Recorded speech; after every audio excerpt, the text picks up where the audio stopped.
What's going on, mi gente? We are back with another episode of The Engine Room, here to keep bringing you all 32 nations right before the World Cup. Today, we have Ghana, and I am joined by a very special friend, Owuraku Ampofo. Correct? Did I get that correct? Yeah, you did. All right. First of all, I want to say thank you for your time. Thank you for being on here with me. Um, you know, can you let the people know what you do exactly so that they can, know a little bit more about you? So I'm a sports journalist in Ghana. I work with TV3. I focus a lot on, data analysis and basically just following our Ghanaian players out there. All right, perfect. So, without further ado, let's get into it. First off, like I've told everybody else, congratulations on making it to the World Cup because that's obviously a big, big deal Yeah. for the world, right? This is Ghana's fourth World Cup appearance with three appearances in 2006, 2010, 2014. Their best appearance being in 2010 when they made it to the quarterfinals. What's different about this time? I think what will probably be different is the fact that for the first time, we're, coming to a World Cup knowing that we were not at the previous one. It had been quite a while. I think we're getting spoiled a bit, qualifying for 2006, 2010, and then 2014. And so missing out on 2018 kind of reminded fans and football players in the country that maybe the World Cup is not given. And so I think a lot more people appreciated it this time because we had to wait a really long time since 2014 before making an appearance here. But even beyond that, we're going with a team where we didn't really expect to kind of make this squad because if you just cast your mind back to earlier this year, we had our worst ever Africa Cup of Nations campaign where for the first time in our history, we finished bottom in our group. We didn't win a game. And just less than a month after, we had to play Nigeria to be able to make sure that we qualify for the World Cup. So confidence was really low, and not a lot of people did give us a dog's chance. And so to still manage to go through that and still qualify, I think is great for the country. And it's one that maybe we just didn't expect. But what's different is the fact that, yeah, we're going to come with a young team, very inexperienced coach, and it's exciting to have a very young coach and a young team as well. What are the people saying back home? Well, people are not confident, and that makes sense because if you look at the odds, Ghana coming into this World Cup as the lowest ranked country, ranked 61st, and so we're not really expected to really achieve much.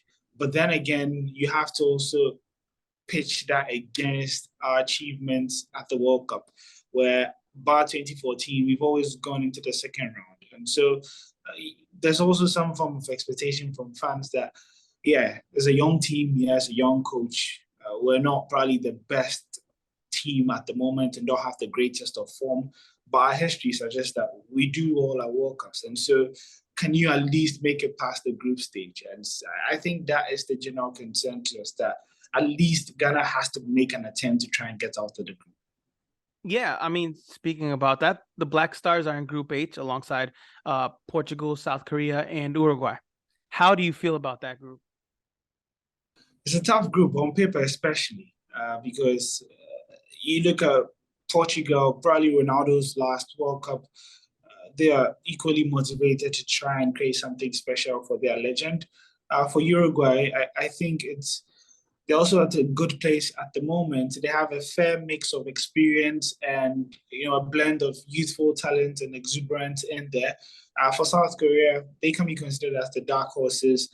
Son Heung-min expected to lead them. So on paper, it's a really difficult group, but that has always been the case for Ghana at World Cups. I think 2010 will probably be quote unquote our easiest that we had on paper, even that we had to still deal with the likes of Germany in our group. So we're used to having these giants in our group, but historically we've always managed to somehow, cause an upset or surprise teams. And it looks like that template has been set again, and we have the opportunity to do it again. Portugal, despite having a very talented depth squad, I still think that they look beatable.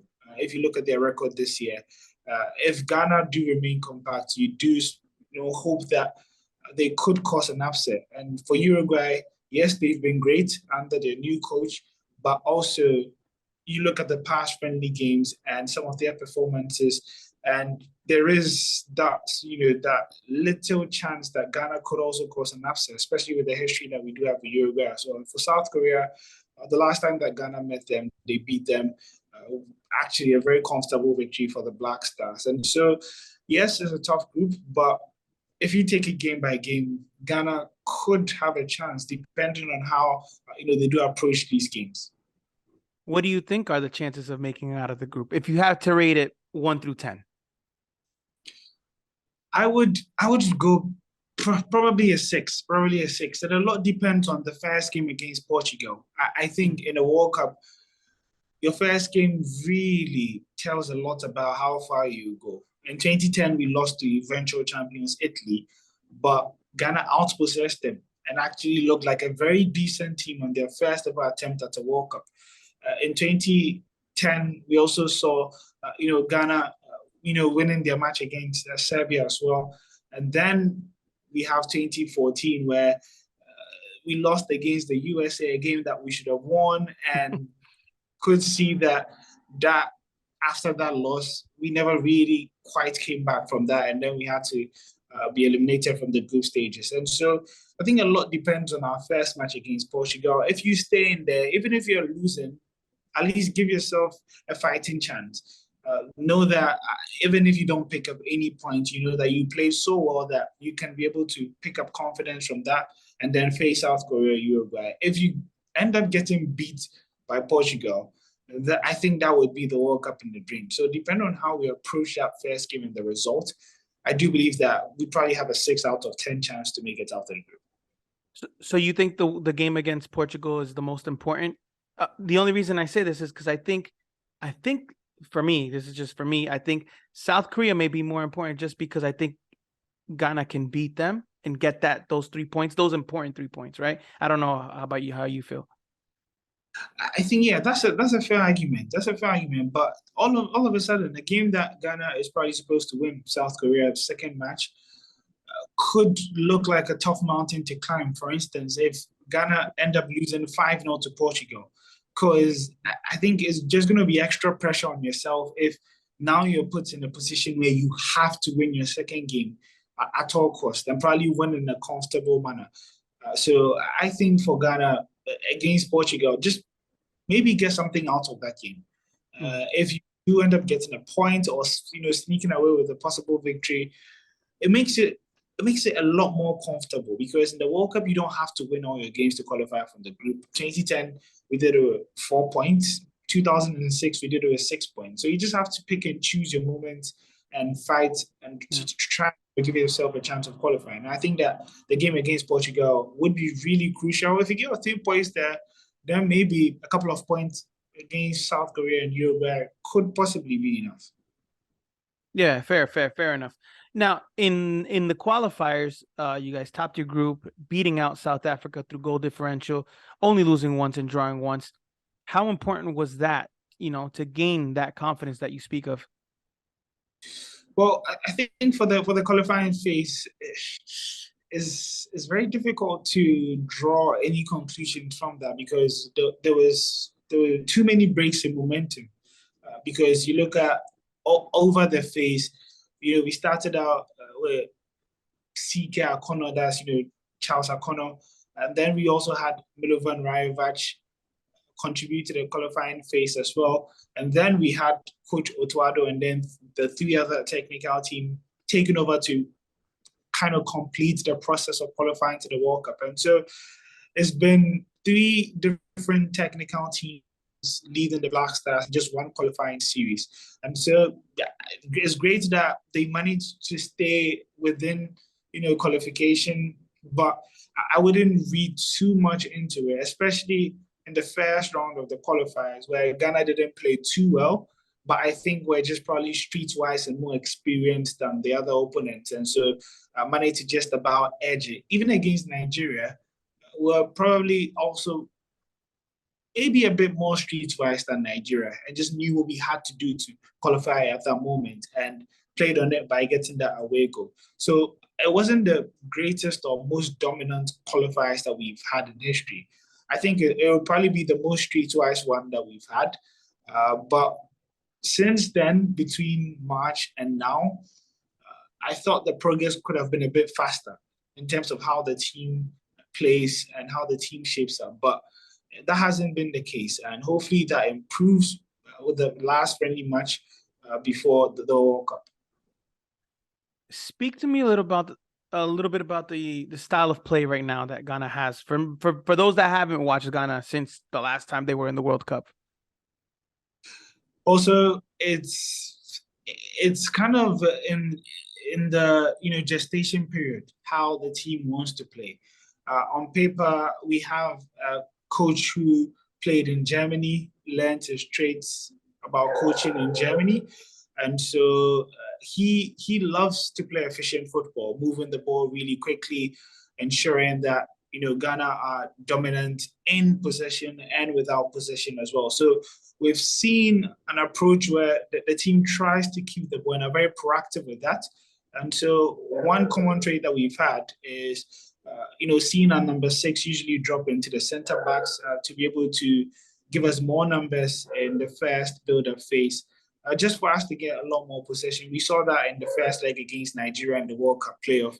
And then in the second leg of the playoff, we played a 3-back system where once again we have a lot more numbers in the first build-up. We're able to move the ball pretty quickly and create a number of chances. And so that could be the Ghana that we see at the World Cup. It's still a process that's being worked on, but the team wants to keep possession. They want to work hard with and without the ball, and that's how Ghana wants to play at the moment. It's not shaped up yet, but I think because it's a new coach, young players, they've not really had a lot of time together.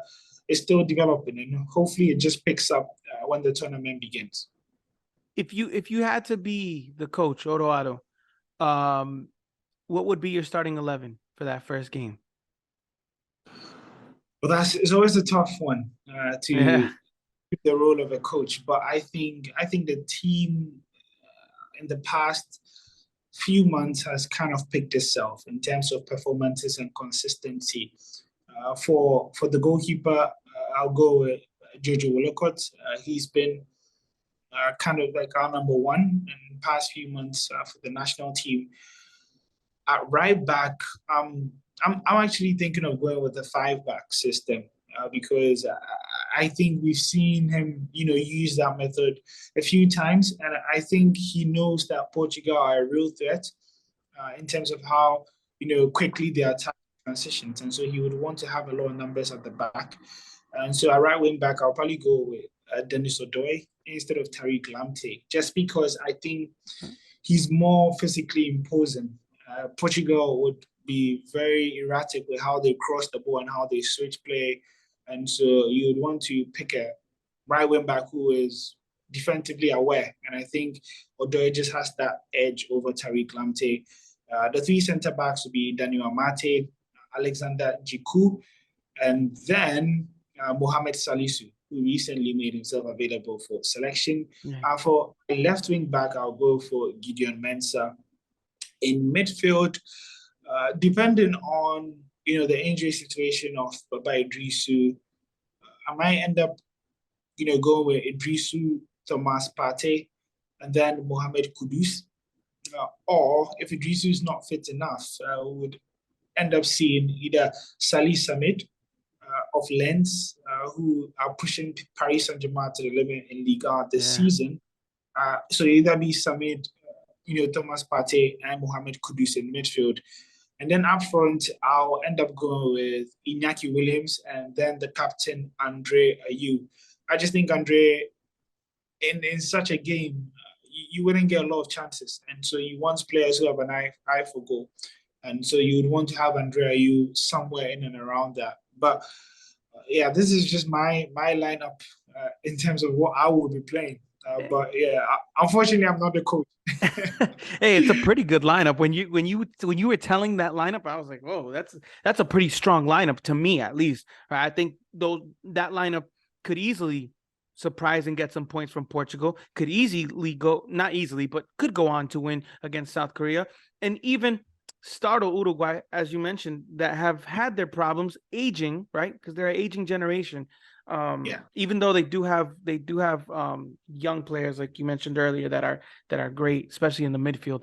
Um, what is one player from the Black Stars that you would say that you would tell the world, hey, you got to look out for him in the World Cup?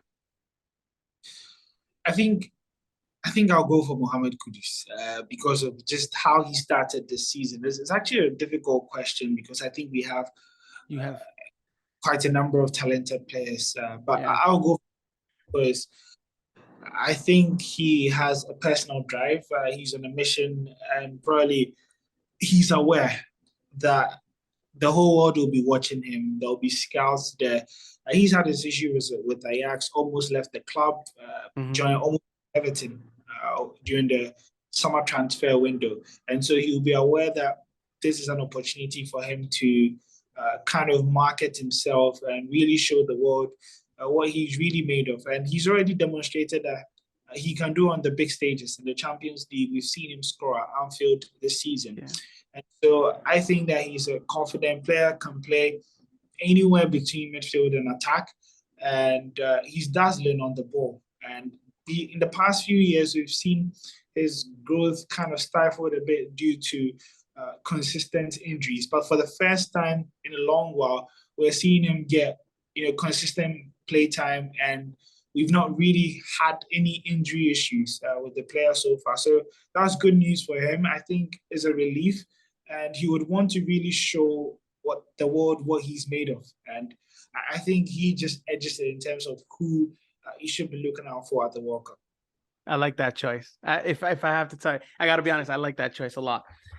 Owuraku, I want to thank you for your time because I think we've learned a lot from what you've given us, the information that you've given us. And I think people will learn a little bit more about Ghana going into this World Cup. Is there anything else that you'd like to mention before we close off?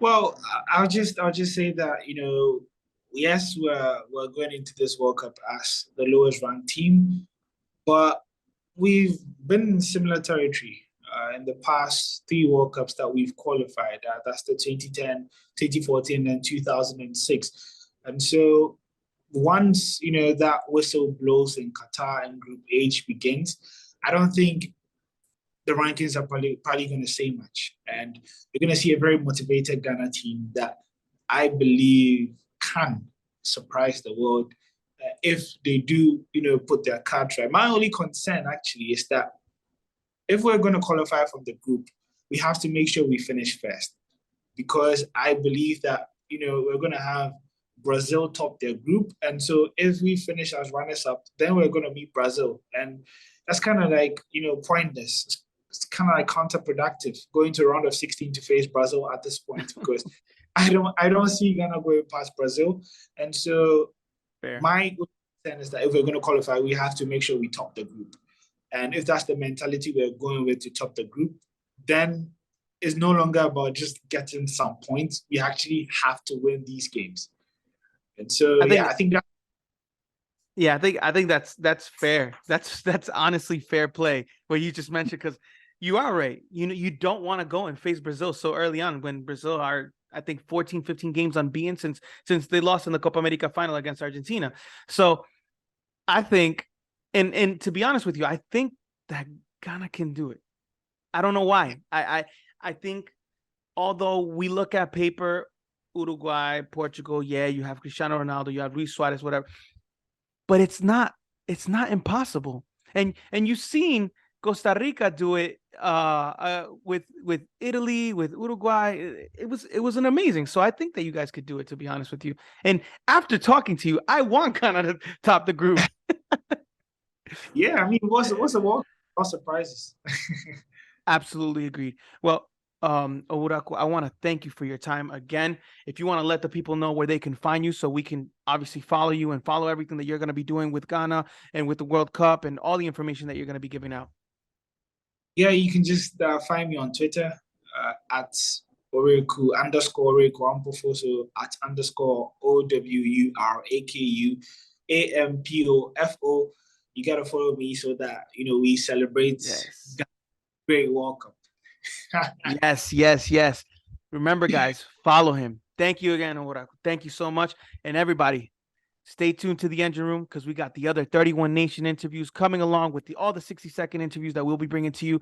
So stay tuned, comment, like, subscribe. Thank you all.